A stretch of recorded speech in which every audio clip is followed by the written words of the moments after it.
And now, All the Dirt, gardening tips and advice. Sponsored by Farm Credit, loans for farms, homes, and land. Welcome back. Well, we love when the leaves in Southwest Virginia start to show off, but how much do you really know about fall foliage?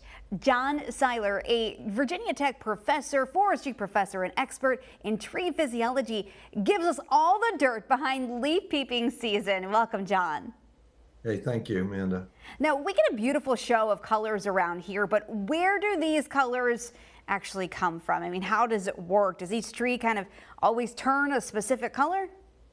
Yeah, it's pretty interesting, fascinating process, but also kind of simple, honestly.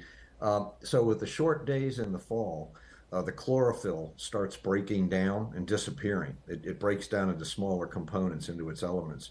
And yellow colors that have been there all summer, but you can't see them because of all the green, yellow starts appearing. The red colors that you see are a little bit different. The red colors start forming in the fall. And that's a compound with a fancy name called anthocyanins. And if the weather's good, and meaning a lot of moisture in the soil, they'll form a lot of red pigments. And some days or fall weather doesn't cooperate and there's not quite as much red pigment developed. So the yellow's always there. In short, the yellow's always there. The red develops, and you see the yellow when the green starts breaking down. Oh, that's interesting. So why, though, do leaves do this? Oh, it's just for our enjoyment. No, I'm kidding. Yeah, they've got their reasons.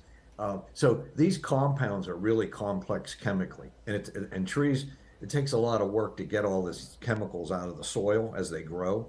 And so instead of losing them, dropping their leaves every fall, and they fall on the ground and then they're gone, they break down, and a whole lot of the elements go back into the plant before they fall off. So basically what they're doing is internally recycling nutrients.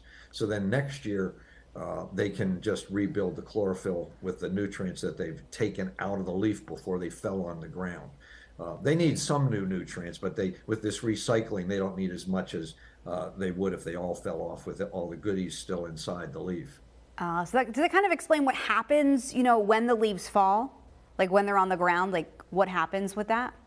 Yeah, that kind of finishes up the recycling. So the leaves fall on the forest floor, and different species break down quicker. But we have a lot of oak trees in this region, and they take like 2 or 3 years to completely break down. And what that does is adds a lot of good organic matter to the soil. That's a fancy word for, when you garden, you often put peat moss in the soil to make the soil better. What's sort of like natural peat mossing. And the leaves break down and make their way down into the soil and enrich it and darken it and make it healthier for trees to grow. So Mother Nature knows what she's doing, I guess. Yeah, absolutely. All right, so, you mentioned gardeners. I'm a gardener. A lot of folks are. How can we utilize these fallen leaves at home? Yeah, I'll tell you. I wish we used them a lot more. A lot of people still rake them up and bag them up, and that's kind of not a great thing to do. I tell folks if they've got kind of little wild areas in the back, like places where there's just lots of trees or shrubs, to just rake them up underneath there. You can use them for mulch around trees.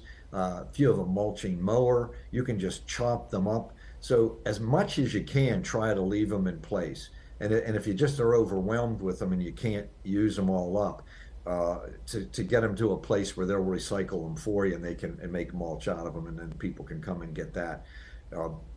Because it's just it's free nutrition for your gardens, for your lawn. Now I understand, like, if they completely cover up the lawn, you've got to get them off of that. But a lot of times there's places you can kind of rake them in the edges of your lawn and under some trees and things. All right, really quickly, when is the best time for folks to go leaf peeping here in Southwest Virginia? Yeah, last week in October, there's already some colors showing. You drive around, certain tree species are already showing because they go early, but it's just going to get better up until about the last week in October.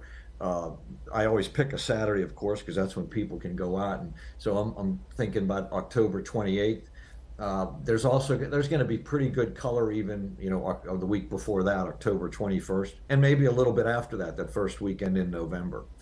Yep. All right, John Seiler, a Virginia Tech Forestry Professor and expert in tree physiology. Thanks so much for giving us all the dirt today on fall foliage. You're welcome.